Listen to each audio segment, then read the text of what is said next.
Bom, boa noite a todas. Que bom ter vocês aqui novamente no Elas por Elas. É com muito prazer que hoje nós temos mais uma convidada ilustre para o nosso encontro, que é a Joyce. Eu acabei de conhecer a Joyce, ela é a convidada da Cris dessa semana. E a gente está muito animada para essa conversa de hoje. Se vocês viram o cartaz, né? Acho que é uma autora muito, muito importante na literatura brasileira, que a gente vai conversar hoje. E vou deixar para vocês o recadinho de que a Melissa vai deixar os links, né, para o pessoal fazer o registro da chamada, tá bom? E ela também vai lançar a inscrição, ela falou ali no chat já, para quem ainda não se inscreveu, tá? Para conseguir as horas como ouvinte, como participante do projeto Elas por Elas, que é o projeto extensionista da Unespar, tá bom? Então, hoje a gente vai iniciar tentando seguir aquele formato que a gente apresentou no Elas por Elas anterior, tá? Então, a gente vai começar com algumas curiosidades. A Cris vai falar um pouquinho, eu também vou falar um pouquinho, e aí a Cris vai apresentar a nossa convidada, que eu já dei só umas dicas de quem é ela, mas aí a Cris vai apresentar ela para nós, tá bom? Então, eu vou compartilhar com vocês aqui só uma imagem que eu preparei do slide, para a gente começar a falar das curiosidades dessa semana, desse encontro, que tem a ver com a história das mulheres na Academia Brasileira de Letras. Tá com você, Cris. Bem, boa noite a todas e todos que estão participando. Hoje eu estou muito feliz de receber a Joyce aqui, uma amiga muito querida que eu conheço há alguns anos e já fizemos bastante coisas juntas, né? Então, daqui a pouco eu apresento ela mais formalmente. E antes, nesta introdução, a gente escolheu como tema falar um pouquinho sobre a história das mulheres na Academia Brasileira de Letras, porque, de certa forma, a escritora que a Joyce vai nos apresentar daqui a pouco tem a ver com essa história, né? Ela figura, de alguma forma, na trajetória da história da Academia Brasileira de Letras. E aí, a gente preparou aqui, eu e a Jordana, algumas curiosidades, alguns dados mais informativos. E as curiosidades, alguns dados, às vezes parecem tão inocentes, né? Tão despretensiosos, tão banais ou fúteis, mas eles escondem, muitas vezes, questões políticas. E é nesse intuito que a gente traz aqui essas informações para refletir, para levar a pensar um pouquinho sobre a trajetória das mulheres na academia. Bom, para vocês terem uma ideia, nenhuma mulher fez parte da academia nas 8 primeiras décadas de existência. Então, em 80 anos, nenhuma mulher figurou como um membro da academia. E a primeira mulher a se candidatar, em 1930, foi a Amélia Bevilacqua, que, na verdade, ela se candidatou, mas a sua candidatura foi negada, porque o estatuto previa o seguinte, que podiam se candidatar brasileiros que tenham, em qualquer dos gêneros de literatura, publicado obras de reconhecido mérito ou de valor literário. Mas ficou claro que a palavra brasileiros aí, segundo o estatuto, está restringindo as mulheres, né? Aquilo que nos estudos da crítica feminista, às vezes a gente lê que o termo brasileiros inclui homens e mulheres, mas brasileiras inclui apenas as mulheres, né? Então, essa candidatura da Amélia Bevilacqua foi negada, e depois, depois de 1930 até 1951, houve uma pequena alteração no estatuto que dizia que apenas brasileiros do sexo masculino podiam se candidatar. Então, aquela sutileza que estava inscrita primeiramente, dizendo que brasileiros... Ai, gente, meu cachorrinho vai ficar latindo, me perdoem. Que apenas brasileiros podiam se candidatar. Nos anos de 1951, dizia-se brasileiros do sexo masculino, né? Então, isso foi mais escancarado. E aí, a segunda mulher a se candidatar foi a Diná Silveira Queiroz, mas também a sua candidatura foi rejeitada por ser mulher, e aí a gente percebe que o valor literário não tem nada a ver com o valor literário, tem uma questão de gênero, né? Uhum. E a Diná Silveira foi eleita mais tarde, em 1980, mas a primeira vez que ela se candidatou à vaga, ela não foi aceita, embora tenha sido eleita mais tarde. E em 1977, apenas, é que a primeira mulher foi eleita para a Academia Brasileira de Letras, que foi a Raquel de Queiroz. E ela, do seu discurso de posse, disse o seguinte: não entrei para a academia por ser mulher. Entrei porque, independente disso, tenho uma obra. Foram as palavras da Raquel de Queiroz. E a gente não deve esquecer, né, quando ela publicou 15, o Graciliano Ramos deu uma entrevista, um depoimento muito infeliz, porque ele duvidou que a obra tinha sido escrita por uma mulher tão jovem, porque ela tinha 19 anos quando publicou 15, e ele disse assim que provavelmente o texto, o romance teria sido escrito por um pseudônimo de um sujeito barbado. Mas enfim, a Raquel de Queiroz foi então a primeira mulher a entrar para a academia, e depois, na sequência, em 1980, como eu falei, a Diná Silveira Queiroz conseguiu ser eleita. Em 85, a Lígia Fagundes Telles, que foi também indicada, a primeira mulher a ser indicada, né, brasileira, ao Nobel de Literatura. Em 89, a Nélida Pinhon foi eleita, e depois, mais tarde, vai ser presidente da academia. Em 2001, a Zélia Gattai. 2003, Ana Maria Machado. 2009, Cleonice Berardinelli. Em 2012, a Rosisca Darcy de Oliveira. Em 2018, novamente, a Conceição Evaristo se candidatou, que seria a primeira autora negra, e eu acho que todos devem ter acompanhado que houve uma polêmica na sua candidatura, porque ela escancarou que por trás da candidatura estava uma série de jantares caríssimos, elogios, amizades, apadrinhamento, que não tem nada a ver com valor ou cânone ou significação de uma obra literária. É uma questão de politicagem mesmo, né? E aí, mesmo ela tendo conseguido mobilizar milhares de assinaturas e de apoio na internet, a candidatura dela não foi aceita, né? Então, ela seria a primeira mulher negra a se candidatar e talvez ser eleita. Lembrando também que há outra lacuna grande aí na Academia Brasileira de Letras, que é a ausência de escritores negros. Entre os 39 membros, um apenas é negro atualmente, né? Então, não somente as mulheres estão excluídas, mas também autores e autoras negras.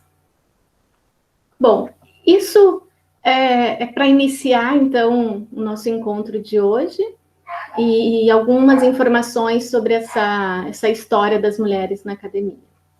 Não sei se a Jordana quer complementar. Não, eu quero agradecer, Cris, então, por você ter trazido essas curiosidades sobre a Academia Brasileira de Letras.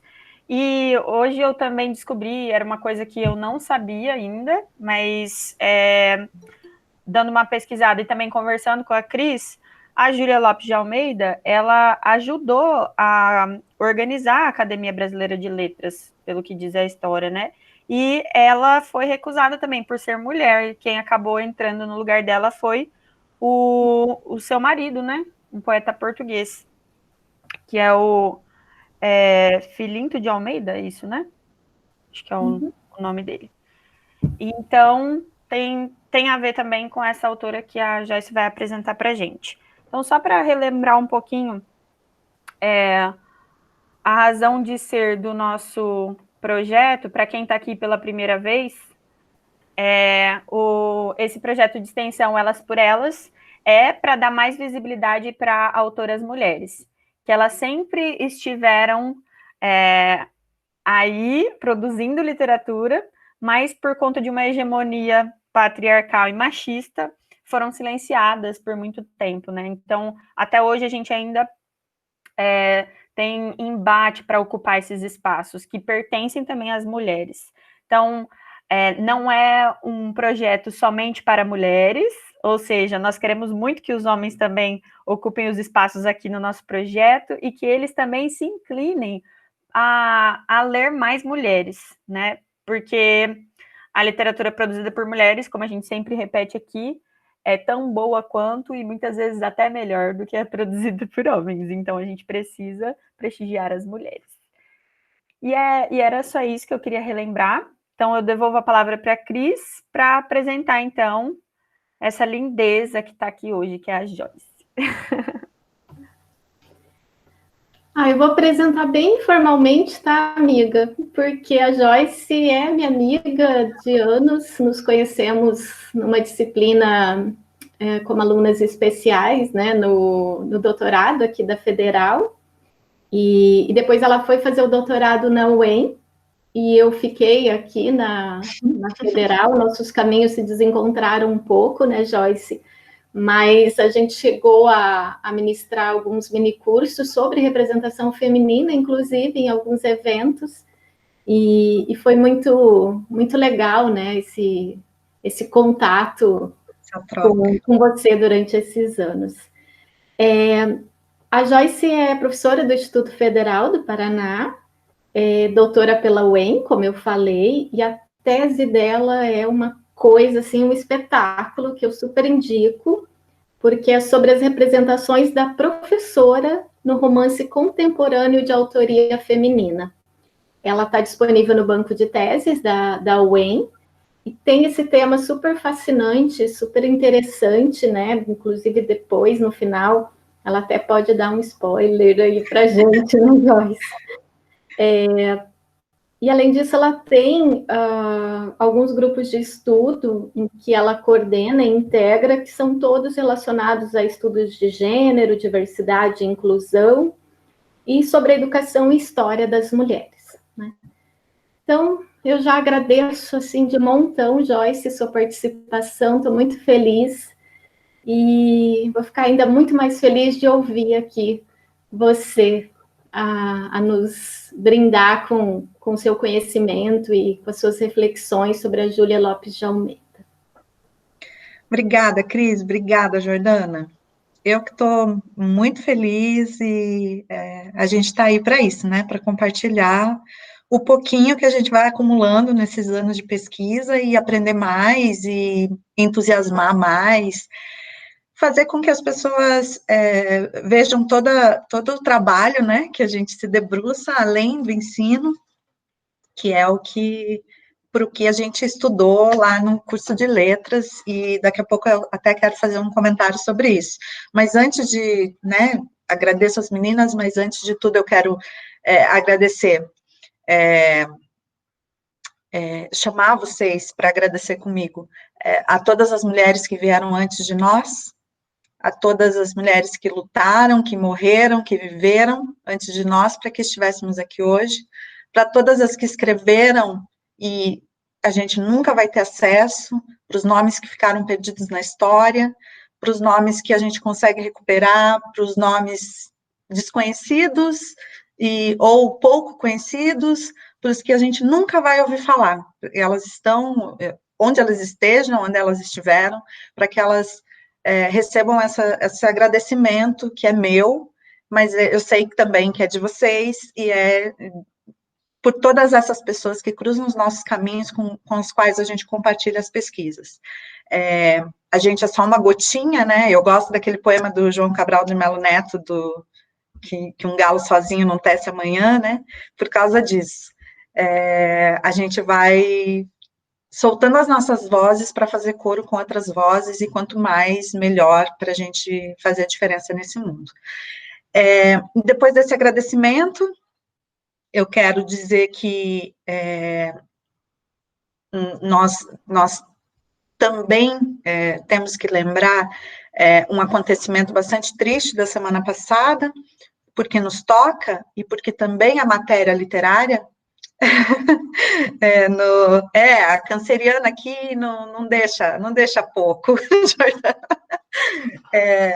Um acontecimento da semana passada que já figurou muitas vezes na literatura, com a qual a gente cruza o tempo inteiro em textos, sejam em prosa, seja em poesia, seja em textos, em filmes, em novelas, em músicas, enfim, mas que mais do que ficção foi muito real e nos causou muita dor, que foi a violência que aquela criança de 10 anos sofreu e continuou sofrendo, e sobre a qual se falou muito, e chamar, né, vocês também, para a gente lembrar desse momento, porque a gente está num período muito difícil, e por isso estamos aqui, tentando tirar uma coisa boa, né, desse período de afastamento, de isolamento, mas num período tão difícil quanto está sendo, de tantas perdas, a gente ainda vê um tipo de violência como essa acontecer. Então, também por isso que aí eu vou tentar compartilhar com vocês um texto da Júlia, que traz um pouco essa questão da violência, até para vocês vão entender, né, por que eu escolhi esse e não outro. Na verdade, eu escolhi um monte de coisa, comentei com as meninas no começo, a gente faz uma seleção de muitas coisas que poderiam ser compartilhadas, mas eu acho que esse texto vai ser simbólico para mostrar para vocês o papel dessa escritora lá no início do século XX, né, na virada do 19 para o 20, no início do século 20. Então, a dona Júlia Lopes de Almeida, deixa eu ver se tem alguma foto dela aqui, acho que não. Os livros deveriam, eu acho, que obrigatoriamente trazer as fotos, tem, mas bem pequenininha, talvez vocês não enxerguem, né? Deveriam trazer as fotos dos escritores maiores, né? Quando trazem pequenininha.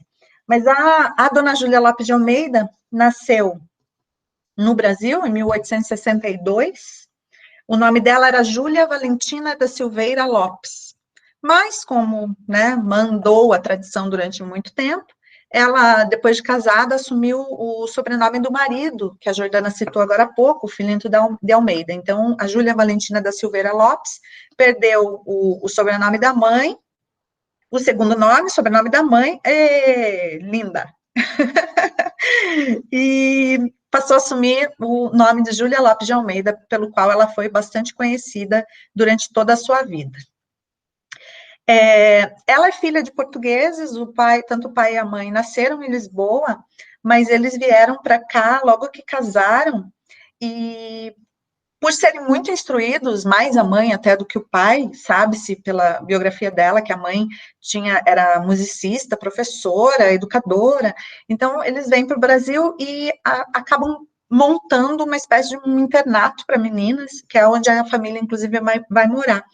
E ali, a Júlia e as irmãs, né, e um irmão dela, acabam sendo formados, digamos assim, eles são alfabetizados pela mãe, eles vão ter contato com muitas obras literárias portuguesas, porque os pais tinham, e nesse meio tempo, o pai vai estudar medicina na Alemanha, e quando volta também traz bastante coisa, e a Júlia sempre foi uma apaixonada por leitura, isso vai influenciá-la desde sempre.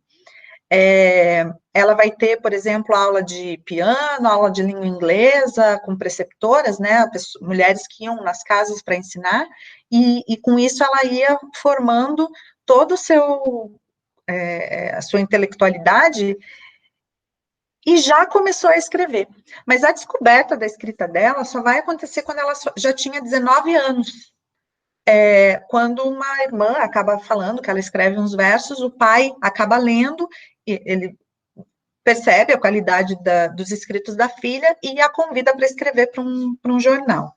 E ali ela começa, ali nasce a jornalista, digamos assim, Júlia, contribuindo para a Gazeta de Campinas, que é a cidade onde eles vão morar logo em seguida do nascimento dela.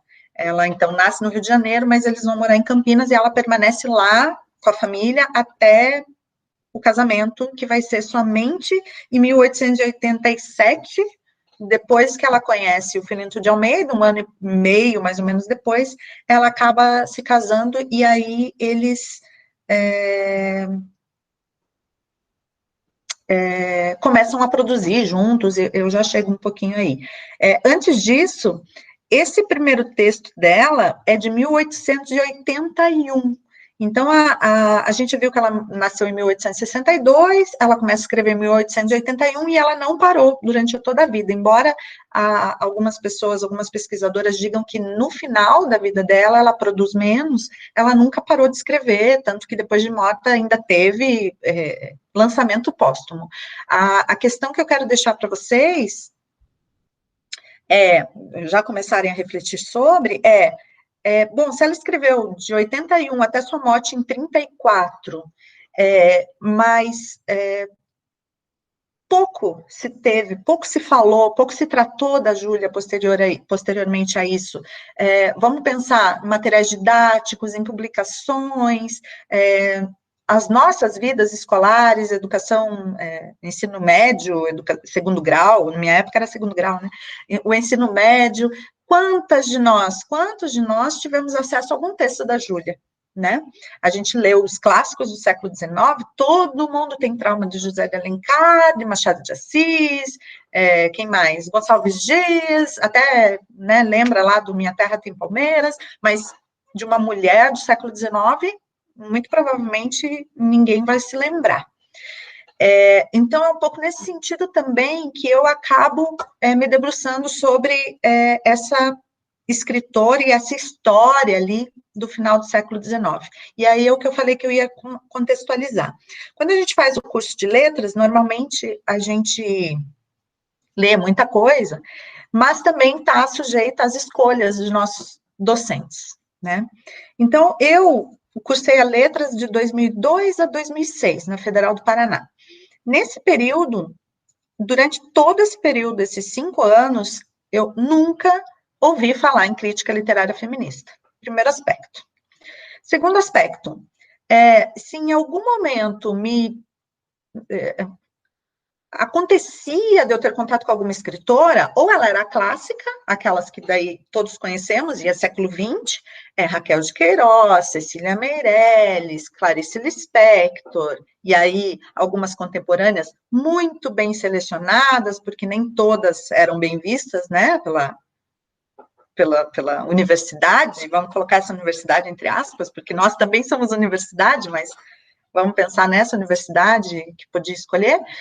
E as poucas tentativas que eu fiz de olhar para uma escritora, foram recusadas, mesmo porque eu não sabia como abordar, e os professores muito tradicionais, né? Tudo isso para dizer o quê? Então, a minha formação como professora da área de letras foi pautada sobre um cânone, e eu não aprendi a criticar esse cânone. Então, a gente só vai aprender a fazer isso a duras penas na prática, porque às vezes os nossos próprios estudantes vão nos questionar, ou se em algum momento você tiver a sorte de acessar um curso de pós-graduação, que foi o meu caso. E eu falo sorte também com muitas aspas, né? A gente poderia falar também sobre isso, mas não é o caso. Mas tudo isso para dizer o quê? Muitas vezes a graduação não vai dar conta e a gente vai ter que fazer os nossos próprios caminhos.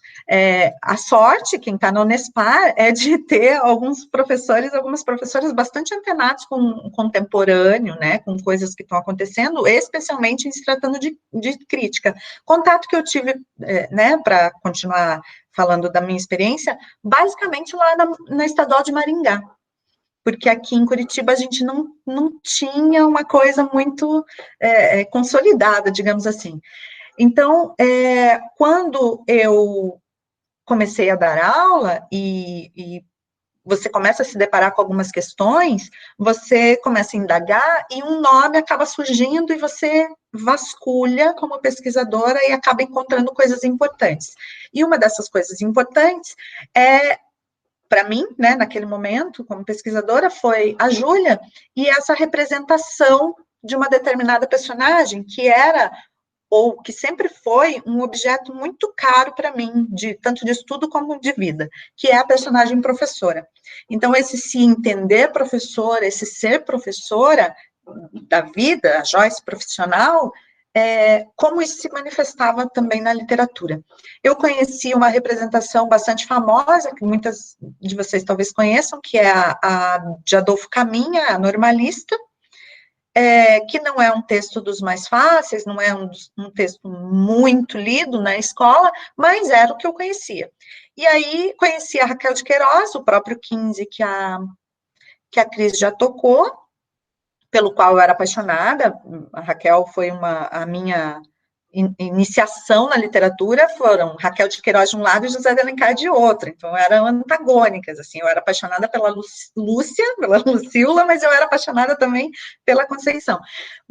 E depois, posteriormente, a gente vai encontrando outras professoras, mas no século XIX, quando tudo começa a acontecer em relação à educação das mulheres, daí por isso meu interesse pela história da educação das mulheres, pela história das mulheres no século XIX, e com isso daí vem toda a história do movimento feminista, tal, tudo isso vai culminar quando eu consigo encontrar esse romance, que é o Memórias de Marta, que é um livro escrito pela Júlia quando ela ainda era solteira, mas que por acaso só foi lançado depois que ela se casou. Até hoje não se sabe realmente ao certo por que o lançamento demorou tanto, se foi por uma questão pessoal, se foi porque dificuldade, falta de dinheiro não poderia ser, porque não era o caso dela, dificuldade financeira, né, no caso, dificuldade de acesso a alguma editora, provavelmente também não, porque o pai era muito, circulava bastante, eles tinham um acesso aos artistas, escritores, pensadores da época, que frequentavam a casa deles em Campinas, então a dúvida sempre pairou. Não é estranho, e aí falando no âmbito das curiosidades, como as meninas já colocaram no começo, não é estranho quando a gente se depara com o tema do Memórias de Marta, que é uma menina que estuda para ser professora, então é uma menina que cursa a escola normal, ela seria normalista também, mas que é uma menina que vive no cortiço. E aí, por que a gente não estranha? Porque a gente já tem um livro bastante importante no nosso cânone, que é O Cortiço, do Aloysio Azevedo. Aloysio Azevedo? Por um momento deu um branco. Acho que fazia um ano que eu não falava, mais de um ano que eu não falava o nome dele, e por um momento deu um branco. Quando ele coloca o Cortiço, né, como representação importante na literatura brasileira, e a gente vê ela também trabalhando com cortiço, e aí você descobre via biógrafa que a Júlia Lopes de Almeida e o Aloysio Azevedo se correspondiam. Se correspondiam, inclusive, para trocar coisas que eles escreviam. E ela, em algum momento, contou para ele, mostrou coisas escritas sobre esse romance. Logo, especula-se que, ao saber que ela estava escrevendo um romance sobre o cortiço, também sobre um cortiço, mas que ele não era tão importante, digamos assim, como não, ele é um cenário, né, propriamente dito. Eu imagino que você já deve ter ouvido que o cortiço do Aloysio Azevedo é mais do que um espaço, né? Ele extrapola ele não funciona só como lugar, como espaço, né? Ele é alçado ao status de personagem. Para Júlia, não. O cortiço acaba sendo o espaço de vida da Marta, que, em alguma medida, a motiva, e isso a gente pode perceber pela própria representação do cortiço, e aí eu posso até ler um trecho que vai fazer vocês lembrarem, para quem já leu o cortiço do Aloysio Azevedo, Ela diz assim, no capítulo 3, do Memórias de Marta, março arrastava-se pesado e abafadiço. O calor formidável cobria-nos de brotoeja.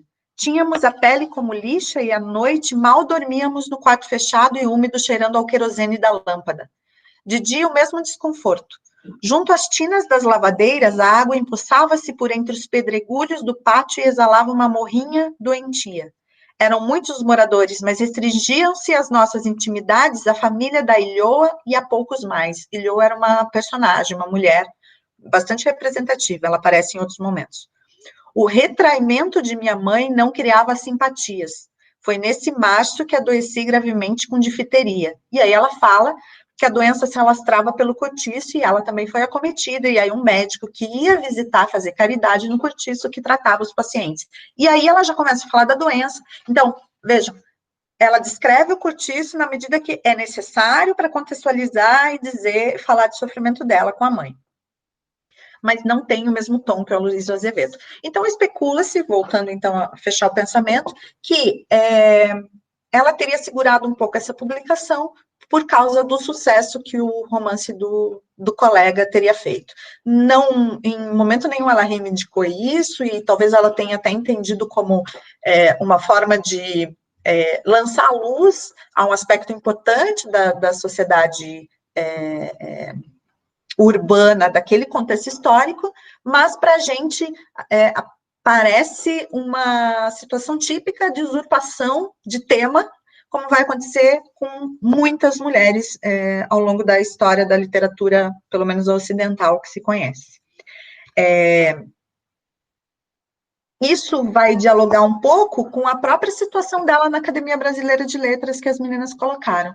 Ela participa de todas as reuniões, ela está ali junto, eles conversam de igual para igual, ela é uma pessoa bastante respeitada, mas no momento de fazer acontecer a academia, como o modelo que se seguia era o modelo francês, e nesse modelo não existiam homens não eram admitidos, até por um pressuposto de mulheres escrevem coisas que interessam as mulheres, não fazem uma literatura universal.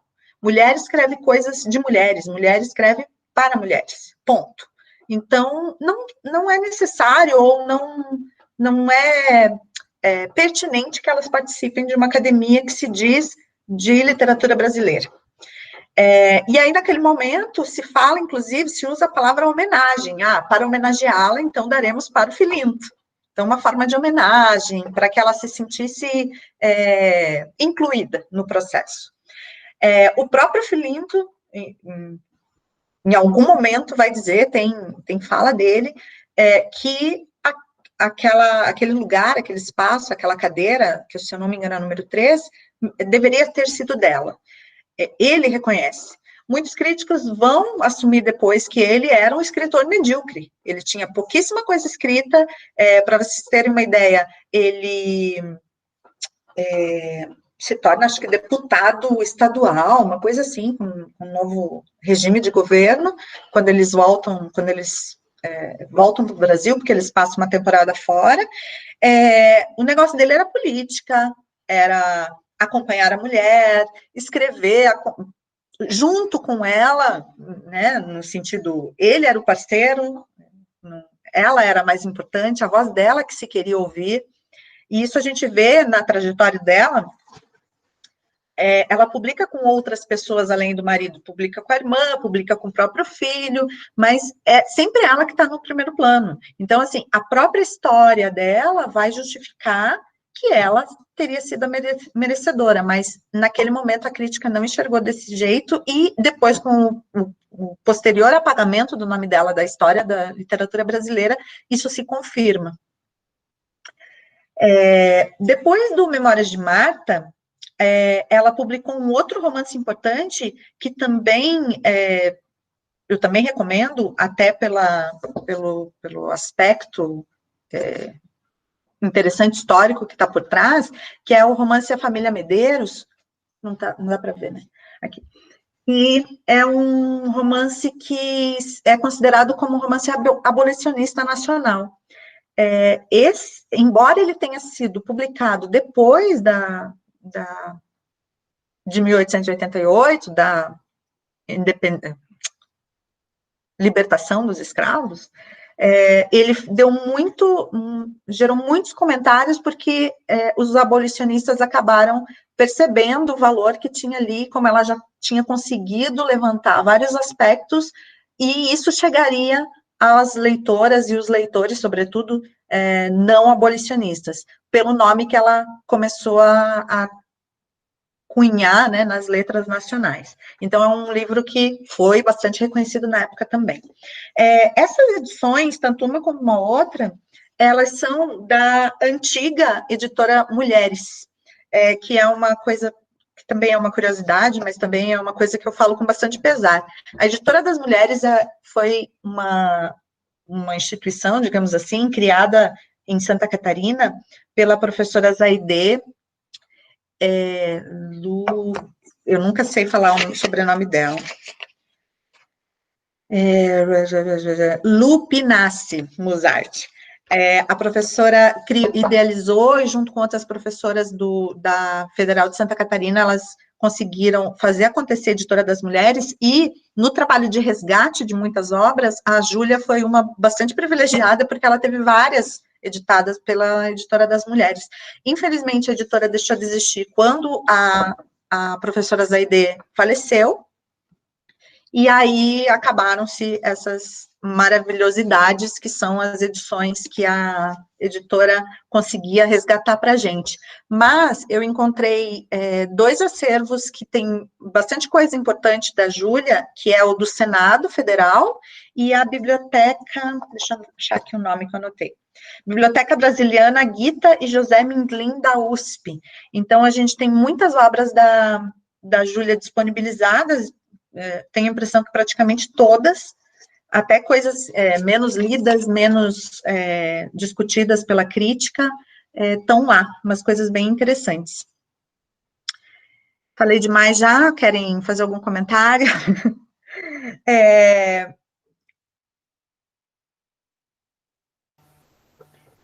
Tá uma delícia te ouvir, então. Se quiser continuar... Tentando não fazer muito aquela coisa da biografia, assim, colocar as coisas no meio para não ficar chato também, ninguém dormir. Enquanto eu não vi ninguém bocejando, tá bom. Tem um aspecto importante da vida da Júlia também, que também se ressalta, que é essa contribuição jornalística. Ela fez parte, tem algumas críticas, dentre elas a professora Constância Lima Duarte, de Minas Gerais, que é incrível.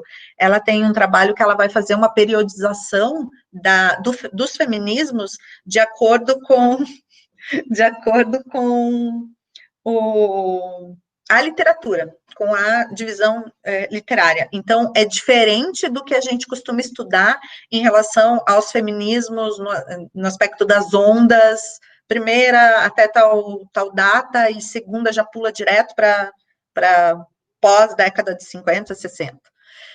Ela vai fazer um recorte que ela coloca uma segunda onda ali no início do século XX, sobretudo nos anos 20, que ela vai chamar de período jornalístico, porque é quando os periódicos jornalísticos,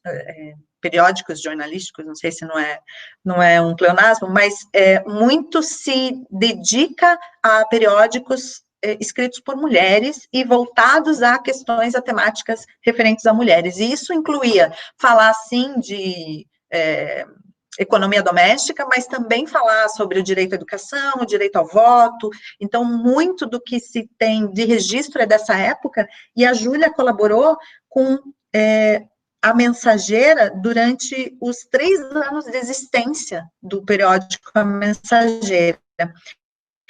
Ela foi uma importante colaboradora, e como existe esse periódico também todo disponível para pesquisa, para quem tem interesse, é incrível que em praticamente todos os números, se não tem um texto dela, tem alguma coisa falando sobre ela. Então, isso também denota a sua importância como figura-chave, ainda que ela não tivesse uma bandeira escrito feminista, ela estava na ponta, e ela estava encabeçando pelo menos um feminismo que a gente pode dizer, né, hoje, que já tem esse entendimento, um feminismo mais branco, mais burguês, digamos assim. mas que também foi de fundamental importância naquele contexto entre os dela, né?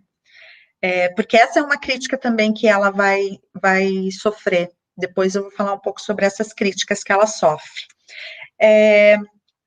Outro livro importante que eu quero destacar, e aí também tem a ver com esse engajamento dela nesse momento histórico, década de 10, década de 20, é O Correio da Roça, que é um romance de 1913, que ela publicou, que rompe bastante com o que ela estava fazendo até o momento, porque o formato que ela vai utilizar é o formato de cartas, é uma troca de cartas entre mulheres, basicamente. Quando tem incursão de algum personagem homem, é dentro das cartas das mulheres. Esse romance é um dos que é bastante reconhecido dela por conta do tom pedagógico e do tom que ela dá à questão da educação das mulheres, que é um dos lemas na trajetória dela. A necessidade que ela tem de falar da importância da educação das mulheres para que elas mudem tanto as suas condições quanto o seu entorno. Então, o Correio da Roça, quando ela escreve, e a gente poderia também falar vários aspectos, mas o único aspecto que eu vou chamar atenção, ela está preocupada em duas coisas, em falar a respeito dessa possibilidade de a educação feminina fazer a diferença na vida das próprias mulheres e do valor que o campo, o ambiente rural tem na vida das pessoas, e daí não só das mulheres. Isso é interessante, porque agora, ultimamente, eu até estou fazendo um trabalho com uma ex-aluna, que também virou minha amiga, mas nos últimos tempos a gente tem visto bastante o desenvolvimento de uma perspectiva feminista que é ecológica também, e muitos vão chamar ecofeminismo, feminismo ambientalista, ou ecofeminista ambiental, e por aí vai, tem várias nomenclaturas, mas o que me chama a atenção, que além do Correio da Roça, ela tem outros escritos, mas que ela vai chamar atenção exatamente para o aspecto importante do ambiente rural, naquele contexto em que se valorizava tanto o urbano e que se dava tanto valor ao que o urbano poderia trazer para as vidas das famílias, né, burguesas naquele contexto, ela vai fazer o inverso, ela vai dizer que a educação e tudo aquilo que a gente leva do ambiente urbano da cidade para o campo pode transformar o campo e fazê-lo um lugar melhor. Então, aqui, por que eu conheço esse romance? Porque também tem professoras aqui, porque também tem escola, e aí por isso que eu acabei me debruçando mais. O cerne da história é justamente uma família que precisa se reerguer a partir da morte do pai, né, do provedor, e da falência da família. Então, ele só restou uma propriedade rural e elas têm que fazer a diferença ali. É um livro bastante interessante, porque além de ter toda a questão narrativa, tem aspectos técnicos aqui. A Júlia, muito provavelmente, isso também está na biografia, ela trabalhava com a terra onde ela vivia, seja onde fosse. Teve momentos que ela estava em propriedade rural, mas mesmo em casas que não eram propriedades rurais, ela tinha as flores dela. Então, tem aspectos técnicos aqui que remetem a periódicos do período que falavam sobre plantação, sobre cuidado com a terra, sobre o que cultivar. É muito interessante esse diálogo que ela faz com o extraliterário, que em um primeiro momento a gente, né, como leitor, vai achar que também é ficcional, mas não é, e com um aspecto importante da própria vida dela, que ela fazia questão de valorizar. Além desse, outros escritos que ela vai fazer no período final da década de 10 e de 20, que também vão valorizar a natureza. Eu encontrei, isso foi super novidade, assim, quando eu estava pesquisando outra coisa sobre ela para falar para vocês, eu encontrei uma conferência que acabou sendo publicada em 23, que ela intitulou Oração a Santa Doroteia, que é realmente é uma oração. Ela vai escolher a Santa Doroteia porque ela é a padroeira das flores e plantas ornamentais, e a partir da oração à santa, ela vai falar de todo o valor que as flores deveriam ter. E tem uma passagem incrível que ela vai dizer que isso era papel dos homens, cuidar das flores sempre foi papel dos homens. Por que as mulheres não fizeram isso? Porque em algum momento alguém disse que a personalidade, a essência feminina faria mal às flores.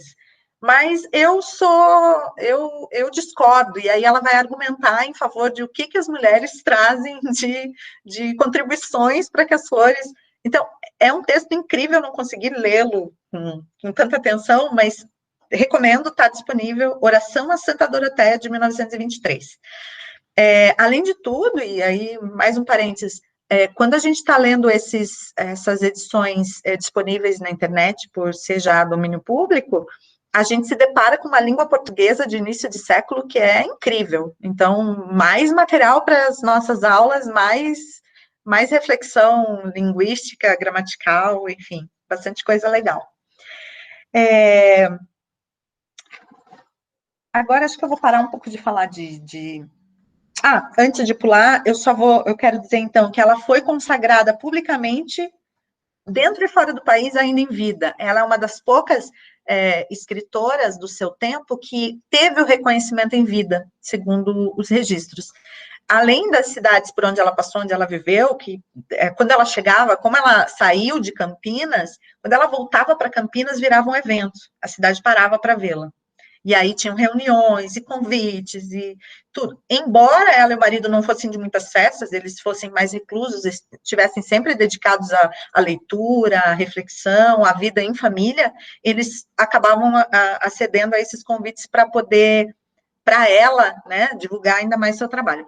Ela chegou a representar o Brasil em Buenos Aires, ela deu uma conferência falando sobre a literatura que ela fazia e o seu papel, a sua representação. Em Paris, ela foi homenageada, parece que quando descobriram que ela ia, se mobilizou e a reunião reuniu 400 pessoas para vê-la. E aí, disso surgiu o convite para ela ficar em Paris, trabalhando, escrevendo lá. Mas daí, logo em seguida, eclodiu a Primeira Guerra Mundial e ela acabou tendo que voltar. Abortaram a ideia. A questão é que, desse período, ela acabou fazendo um texto, ou ela reuniu depois reflexões, e ela publicou um texto que vai se intitular Maternidade. Também foi uma descoberta para mim recente, eu estou estudando ele ainda, mas só desse Maternidade eu queria trazer para vocês um trechinho que ela põe como fala? Prefácio, né, do texto. Só deixa eu achar aqui. Enquanto eu vou falando, eu vou abrindo ele aqui para eu ler, porque eu não tenho ele impresso. O Maternidade, ela vai fazer reflexões sobre o período de guerras que ela viu acontecer. Lá, ela estava no lugar, né? Ela estava vendo o que estava acontecendo lá em loco, e isso a chocou de uma maneira que ela acabou fazendo um registro a partir dela como mãe. Página 19. Vou abrir aqui para vocês. Então, enquanto ela vai contextualizando o que é a guerra na cabeça dela, ela diz o seguinte para a gente: 9 meses de angústia, 9 meses nauseativos, mal dormidos, mal vividos, de corpo pesado, alma cheia de apreensões aterradoras, e eis que em ondas de sangue e dor nasce um menino, linda promessa de um futuro risonho. Começa então uma outra história, mais comprida. Aleitamento, esgotamento, noites a embalar, a espreitar o sono lindo, madrugadas forçadas, braços cansados, e a cada febrinha, morre? Não morre? Mais um dentinho. E agora já se firma nas perninhas e dá o primeiro passo e balbucia as sílabas divinas. Correm os dias, cheios de sobressaltos. Chega por fim o tempo do colégio. O pai é pobre, trabalha para educar o filho, a mãe é pobre, trabalha para que o seu menino, passeado e feliz, frequente as aulas com todo esmero. E assim, só a força de sacrifícios é que ambos, envelhecendo, matando-se, tornam o filho apto para ganhar a vida honradamente, alegremente. Então que o levam para a guerra. Parte. Quando volta, se volta, é outro homem, indiferente ou estropiado, mal-humorado ou cego.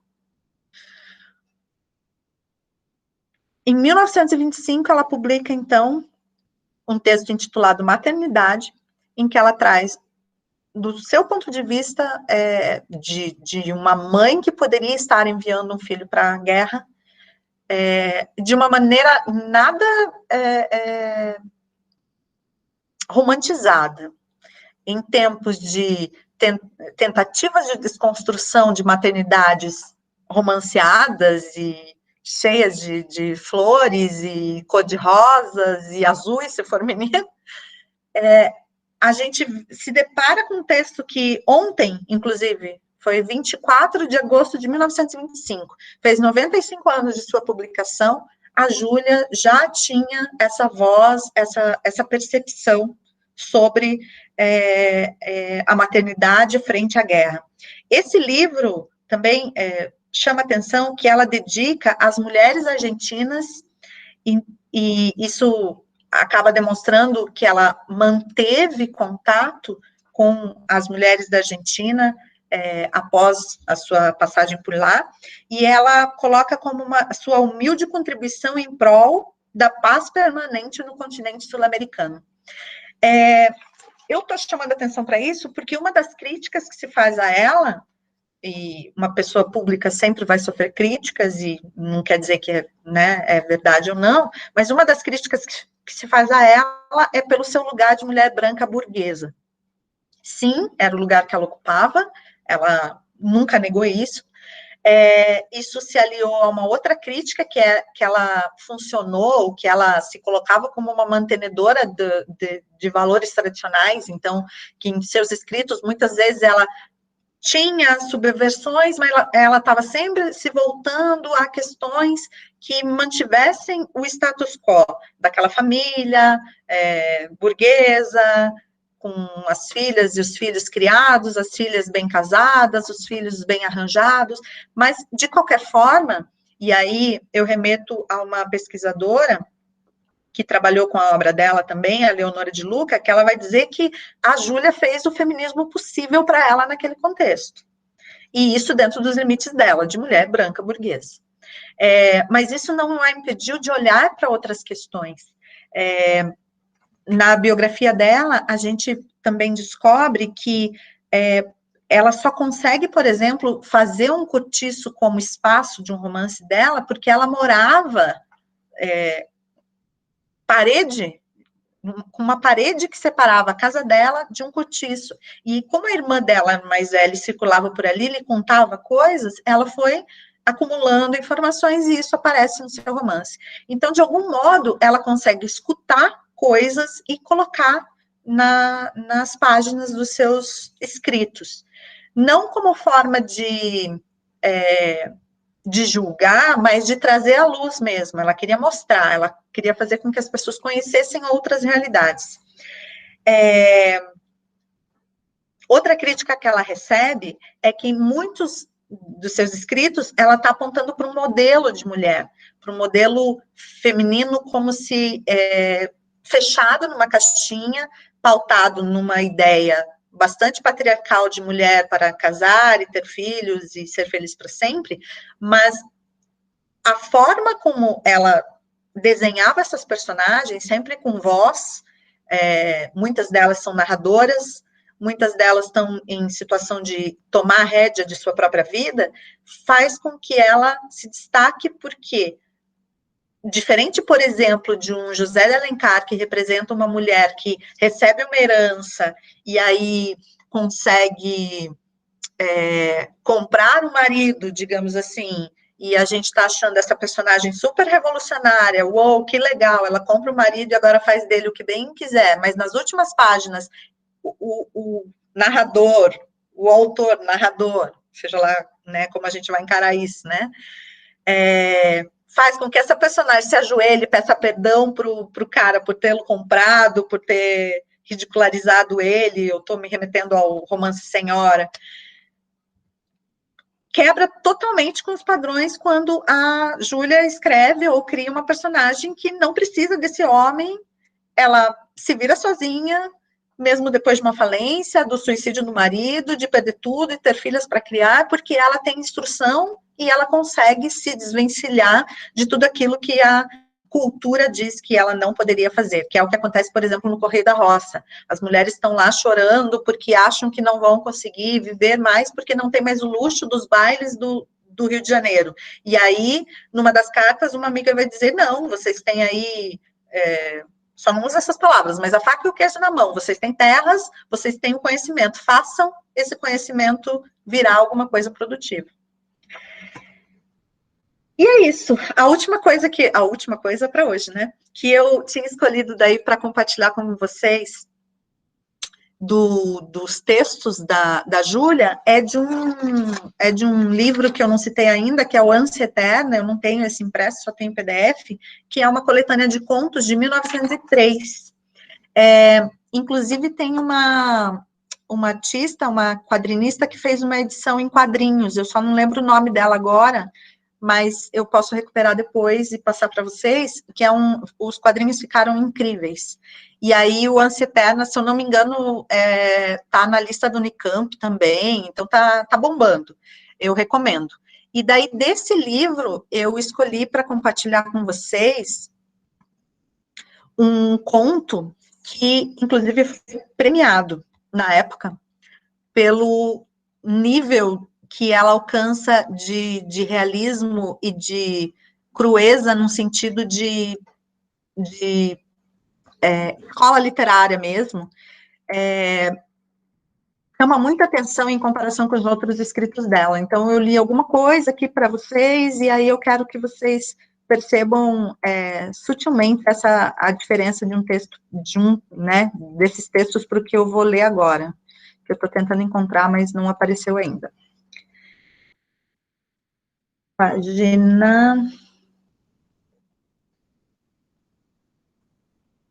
Então, vou repetir, a coletânea Ânsia Eterna, e o nome do conto é Os Porcos, que talvez algumas de vocês já conheçam.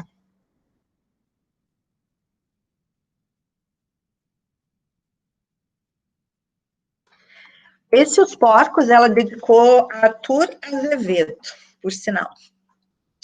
Quando a cabocla Umbelina apareceu grávida, o pai moeu-a de surras, afirmando que daria o neto aos porcos para que o comessem. O caso não era novo nem a espantou, e que ele havia de cumprir a promessa, sabia-o bem. Ela mesma lembrava-se encontrar uma vez um braço de criança entre as flores douradas do aboboral. Aquilo com certeza tinha sido obra do pai. Todo o tempo da gravidez, pensou, numa obsessão crudelíssima, torturante, naquele bracinho nu, solto, frio, resto de um banquete delicado que a torpe voracidade dos animais esquecera por cansaço e infartamento.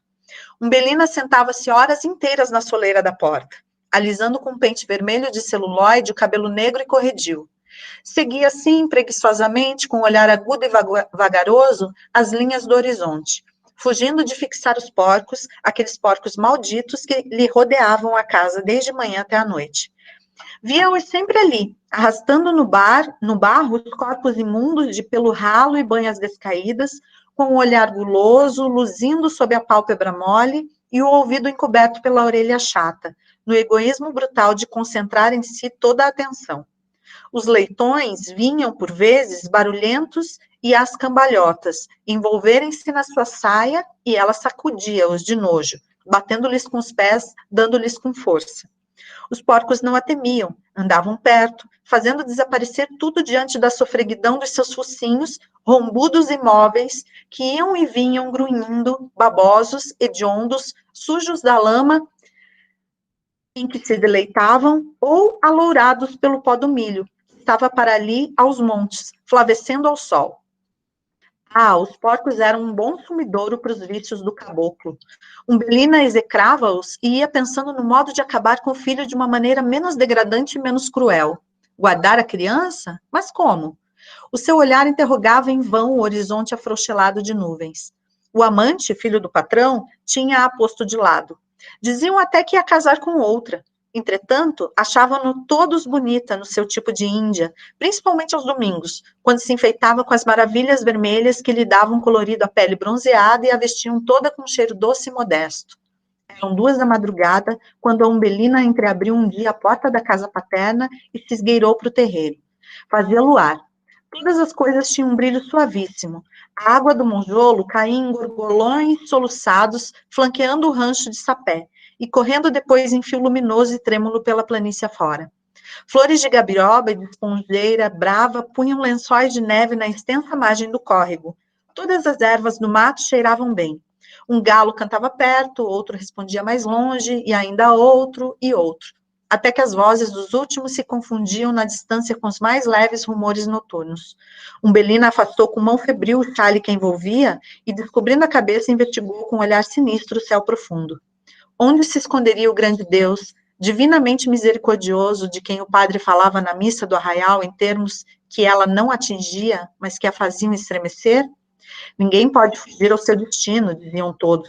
Estaria então escrito que a sua sorte fosse essa que o pai lhe prometia, de matar a fome aos porcos com a carne da sua carne, o sangue do seu sangue? Essas coisas rolavam-lhe pelo espírito, indeterminadas e confusas. A raiva e o pavor do parto estrangulavam-na. Não queria bem ao filho, odiava nele o amor enganoso do homem que a seduzira, matá-lo-ia, esmagá-lo-ia mesmo, mas lançá-lo aos porcos, isso nunca. E voltava-lhe à mente, num arrepio, aquele bracinho solto que ela tivera entre os dedos indiferentes na sua bestialidade de cabocla matuta. O céu estava limpo, azul, um céu de janeiro, quente, vestido de luz, com a sua estrela véspera enorme e diamantina, e a lua muito grande, muito forte, muito esplendorosa.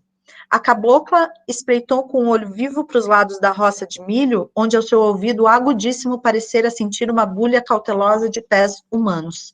Mas não veio ninguém, e ela, abrasada, arrancou o chale dos ombros e arrastou-o no chão, segurando-o com a mão, que as dores do parto crispavam convulsivamente. O corpo mostrou-se disforme, mal resguardado por uma camisa de algodão e uma saia de chita. Pelos ombros estreitos agitavam-se as pontas do cabelo negro luzidio. O ventre pesado, muito descaído, dificultava-lhe a marcha, que ela interrompia a miúde para respirar alto, ou para agachar-se, contorcendo-se toda. A sua ideia era ir ter o filho na porta do amante, matá-lo ali, nos degraus de pedra, que o pai havia de pisar de manhã, quando descesse para o passeio costumado. Uma vingança doida e cruel aquela, que se fixara havia muito no seu coração selvagem. A criança tremia-lhe no ventre, como se pressentisse que entraria na vida para entrar no túmulo, e ela apressava os passos nervosamente por sobre as folhas da trapoeraba maninha. Ai, iam ver agora quem era a cabocla. Desprezavam-no? Riam-se dela? Deixavam-no à toa como um cão sem dono? Pois que esperassem, e ruminava o seu plano, receando esquecer alguma minúcia.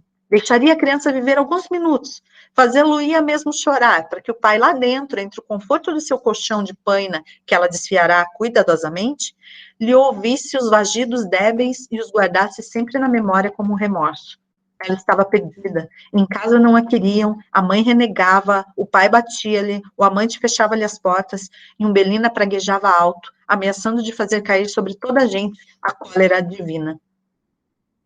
Toda a sua energia ia fugindo, espavorida com a dor física que se aproximava em contrações violentas. A pouco e pouco os nervos estenderam-se e o quase bem-estar da extenuação fê-la deixar-se ficar ali imóvel, com o corpo na terra e a cabeça erguida para o céu tranquilo. Uma onda de poesia invadiu-a toda. Eram os primeiros enleios da maternidade.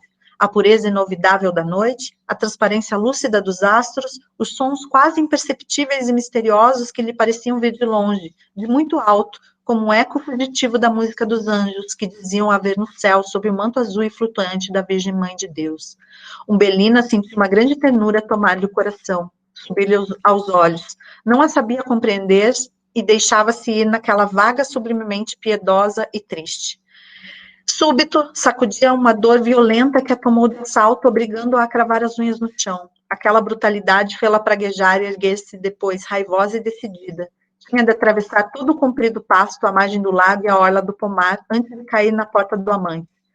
Bem, mas as forças diminuíam e as dores repetiram-se cada vez mais próximas.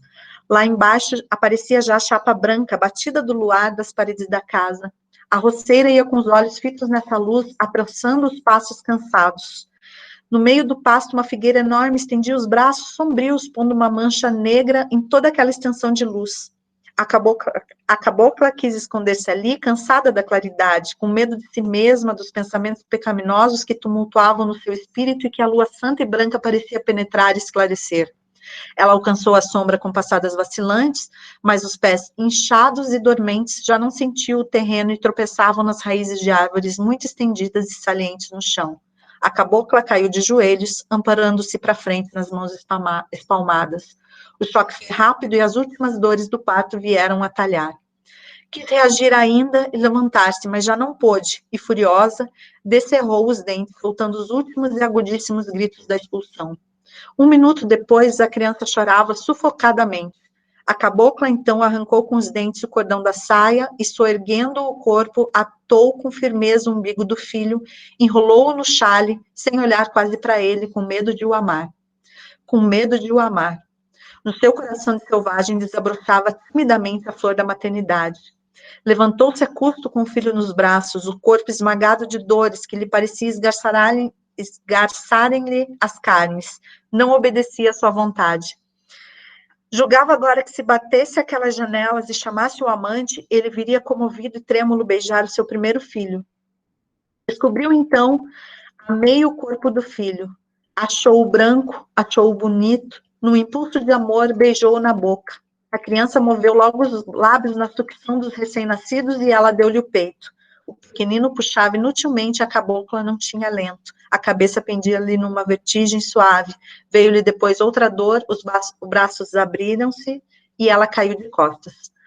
A lua sumia-se e os primeiros alvores da aurora tingiram de um róseo dourado todo o horizonte. Em cima, o azul carregado da noite mudava por uma violeta transparente, esbranquiçado e diáfano.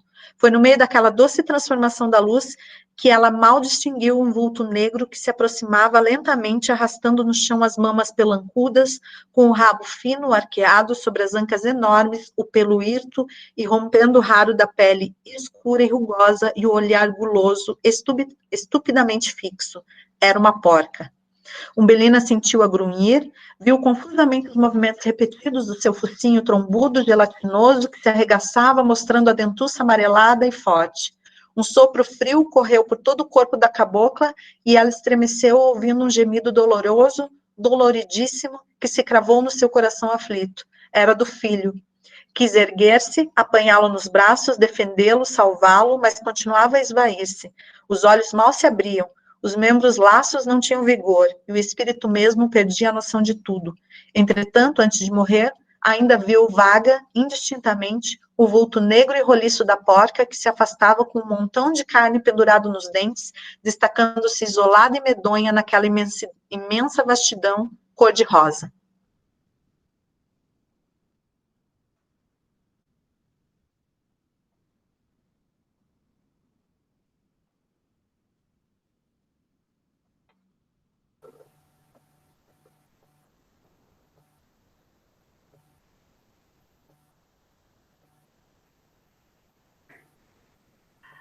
Nossa, Joyce, tem vários comentários aqui. Se a Melissa quiser ler para você, Melissa, você pode ler para a gente os comentários para a Joyce?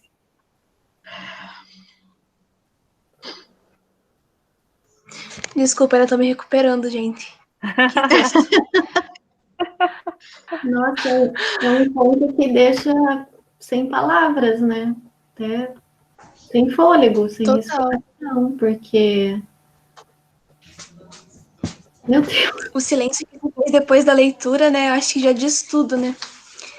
Bom, vamos dar uma olhadinha aqui, então, nos comentários. Primeiro comentário aqui de destaque da Miriam Soares Vieira. Ela te deu parabéns. Ela tá agradecendo pela sua fala, com informações muito importantes sobre mulheres e literatura. Pois tem o comentário da Leila Cross. Ela colocou: amo a Aurélia, em quase todo romance é minha heroína, mas é inadmissível o ajoelhe-se. Os comentários anteriores, né? Aí agora o Adilson Cláudio Musi.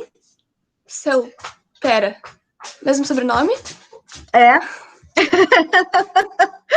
Quem que é? Quem que é o Adilson?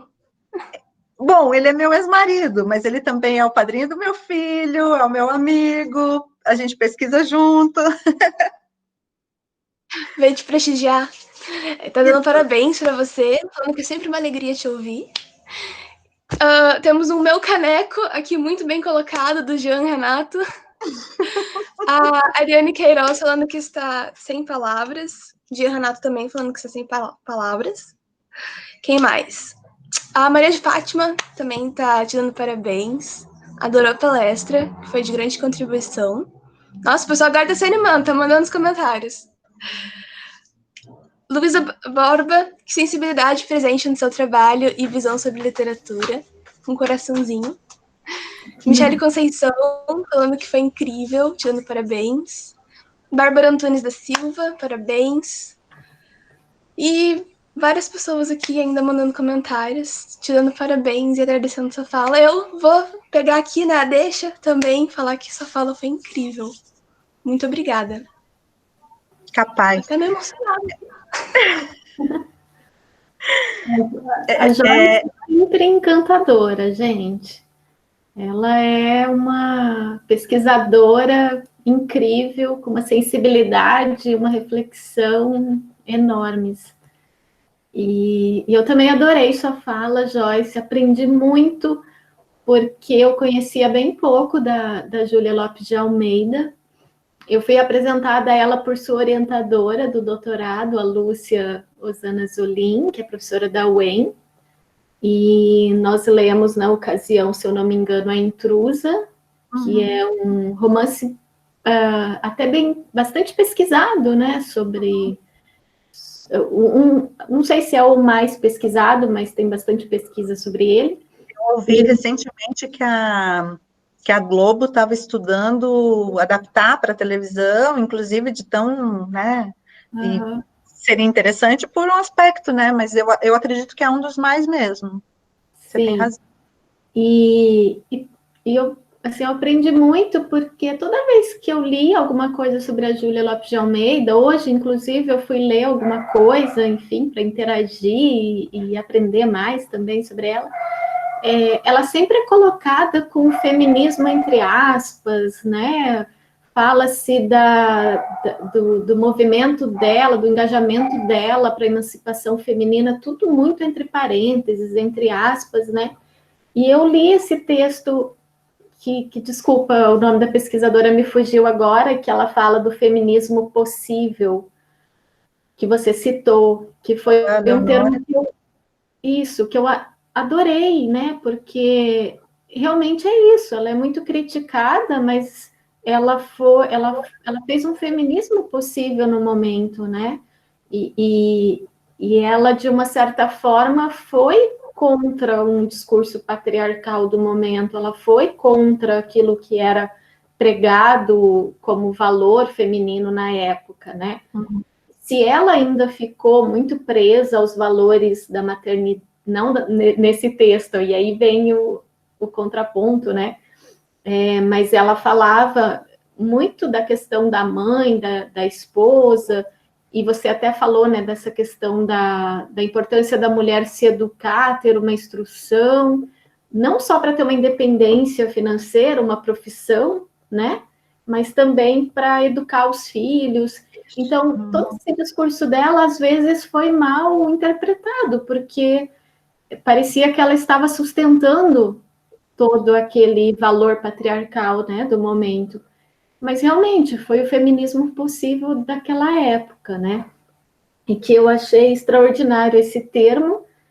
E também adorei esse conto que você leu, porque daí nos mostra o quanto ela foi inovadora e audaciosa, e que realmente a literatura dela foca na questão feminina de uma certa forma diferente, não aquele feminismo, entre aspas, como muitos dizem, né? E eu adorei conhecer esse texto, já anotei aqui, vou ler de novo, porque é um texto que é formidável, formidável. A ideia era essa, eu acho, trazer coisas que a gente às vezes não vai ter acesso, não vai ter contato, que é menos comentado.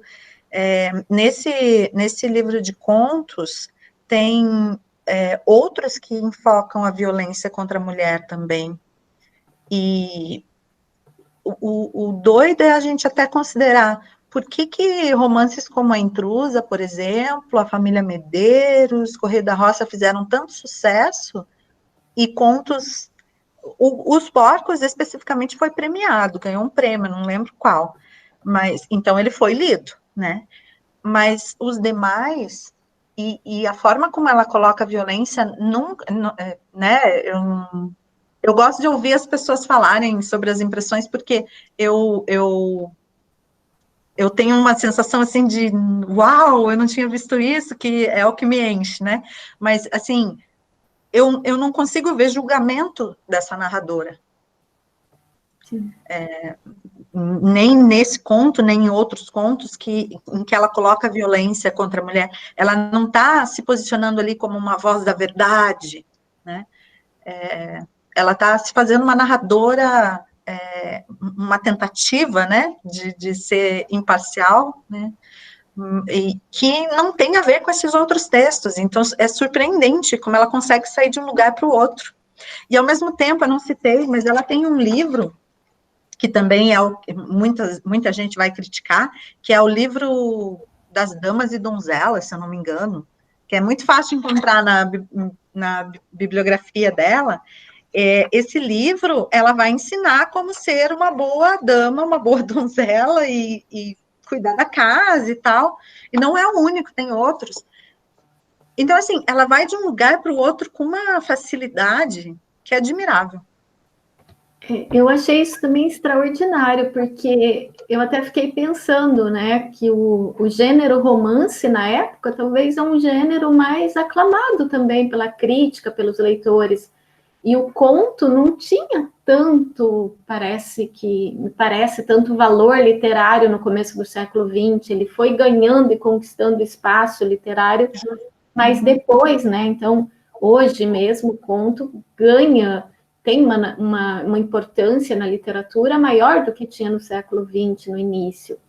E talvez nos romances, como era o gênero mais lido, ou mais aclamado, enfim, ela tem abordado questões não mais amenas, que eu acho que não é por aí, né? Mas ela tem abordado aquilo que você até falou, né? A posição de uma mulher branca de classe burguesa, né? E eu me lembro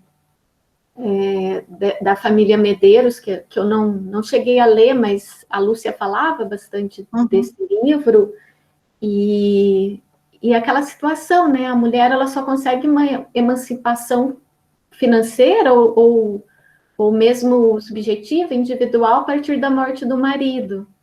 E você falou ali do Correio da Roça, me parece um pouco também essa mesma questão, né? Que a mulher só consegue a sua liberdade emocional, a sua liberdade financeira, a sua liberdade total quando o marido morre. E ela fica viúva, daí ela vai conquistar o seu espaço. Mas É como se a partir daquele momento ela estivesse a própria sorte, né? Que ela consegue fazer. Então, vai acontecer isso nesses que você falou, a Viúva Simões, a mesma coisa. O Memórias de Marta, o pai morre, a mãe é costureira, não dá conta, a filha vai se tornar professora, porque é a única forma que ela consegue dar, porque daí ela vai fazer um concurso público, e aí ela vai conseguir fazer a diferença para ela e para a mãe. Então, é isso, é essa ausência, esse desaparecimento da figura masculina que acaba sendo o motor, né, que faz funcionar alguma coisa. Da onde vem essa motivação, que daí é o que muda nos romances Assim, eu sou uma apaixonada pela obra dela, porque é isso, né? Aquela... eu gosto de sempre considerar, assim, por que uma pessoa se destaca tanto na literatura? Porque você lê e daí você vê outras coisas, e mais outras, e daí você lê daqui a pouco, anos depois de novo, é igual. Então, eu sinto isso com alguns escritores e algumas escritoras só. Hoje, eu confesso que eu leio muito mais mulheres, são pouquíssimos os homens que eu leio na vida. Eu brinco que, como a pilha de mulheres é muito grande, não dá. Eu vou levar a vida inteira e não vou conseguir ler todas. Mas, assim, os pouquíssimos homens que eu leio, né, por conta disso, assim, essa coisa do redescobrir. É muito legal isso que você falou também, da ausência das autoras no currículo de letras, né? E que às vezes isso acontece em cursos de extensão, em grupos de pesquisa, meio que à margem ali do currículo oficial, né? Mas eu acho que isso também depende muito do programa, como você falou na UEM, pelo menos quando eu fiz graduação lá, eu fui apresentada a muitas autoras por professores e professoras, inclusive a minha professora foi a Lúcia na graduação, e ela, como estudiosa da crítica feminista, levava as mulheres, né, para a sala de aula, e eu tinha um professor que me apresentou a Adélia Prado no primeiro ano do curso de letras. Então eu acho que levar essas autoras para a universidade é um bom caminho para legitimar e dar visibilidade cada vez maior às mulheres, né? Eu acho que as estaduais estão muito à frente nesse aspecto, assim. Eu saí, né, Jordana? Eu saí da Federal do Paraná porque eu não tinha lugar ali mesmo. E assim, eu ainda fiz a Cris vai lembrar, eu ainda fui para um interdisciplinar, eu fiz toda uma incursão por outra área para depois voltar para letras.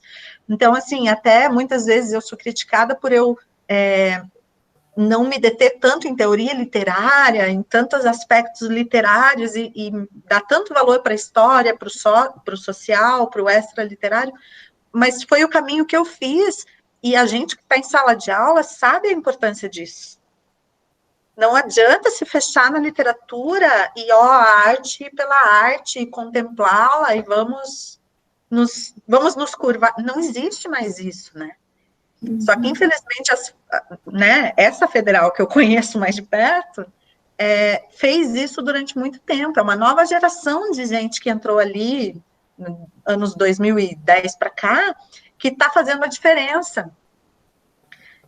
Mas ainda tem muito entrave. Eu tô lá agora, Joyce, fazendo meu doutorado, acabei de entrar. E eu tô nessa vibe também da teoria literária feminista, e eu tô pensando todos os dias em mudar de programa. Todos os dias eu penso em, eu devia mudar de programa, devia ir para a UFSC, por exemplo, que é muito mais consolidada nesse Claro, nicho, né?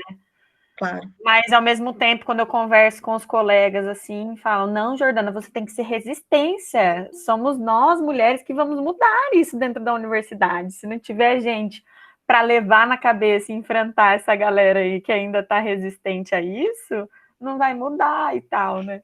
Mas, ao mesmo tempo, eu fico pensando várias vezes, né? Não é pensar duas vezes, eu penso várias vezes em mudar de programa e pensar, assim, que eu não quero levar tanta paulada, né? Porque eu já estou preparando meu lombo para paulada mesmo.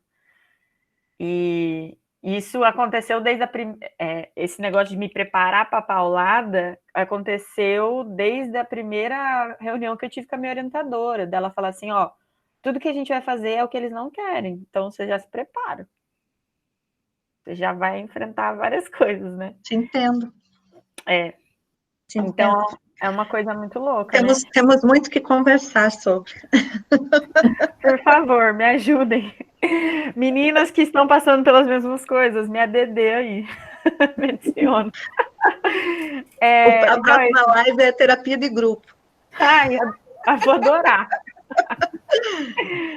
E eu queria também, já que eu peguei a palavra aqui, queria te fazer uma pergunta. Na verdade, primeiro, agradecer novamente por você nos presentear com essa fala hoje.